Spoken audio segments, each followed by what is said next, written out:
Iran पर अमेरिकी हमले के बाद अब ईरान की संसद ने बड़ा कदम उठाया है। अमेरिकी कार्रवाई के जवाब में ईरानी संसद ने होर्मुज स्ट्रेट को बंद करने का प्रस्ताव पास कर दिया है। यह इलाका दुनिया के सबसे अहम तेल व्यापार मार्गों में से एक है।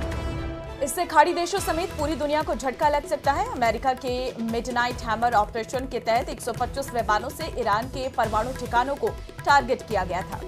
और अब ईरान के इस फैसले के बाद तनाव और बढ़ने की आशंका है, क्योंकि यही वो मार्ग है होर्मुज जिसकी हम बात कर रहे हैं, उसको बंद करने की कोशिश ये की कवायद कई बार ईरान की तरफ से की गई थी। और इसको लेकर अगर भारत की बात करें तो वहां पर भी दिल्ली में हाई लेवल मीटिंग बुलाई गई थी, क्योंकि इससे अगर ये रास्ता बंद हो जाता है तो कच्चे तेलों की कीमत आसमान छूने लगेंगी।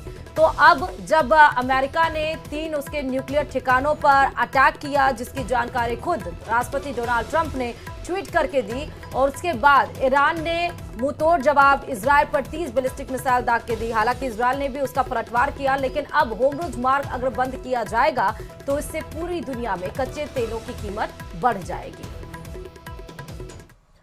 तो वहीं इजरायल ईरान जंग पर पेट्रोलियम मंत्री का बयान भी सामने आया। हरदीप सिंह पुरी का यह बयान बेहद अहम है। पश्चिम एशिया में बदलते हालात पर हमारी नजर है। तेल की जरूरतें पूरी करने के कई रास्ते हैं, ऐसा हरदीप पुरी कह रहे हैं। हम तेल आपूर्ति में विविधता लाएंगे। सुनिए जरा क्या कुछ कहा है।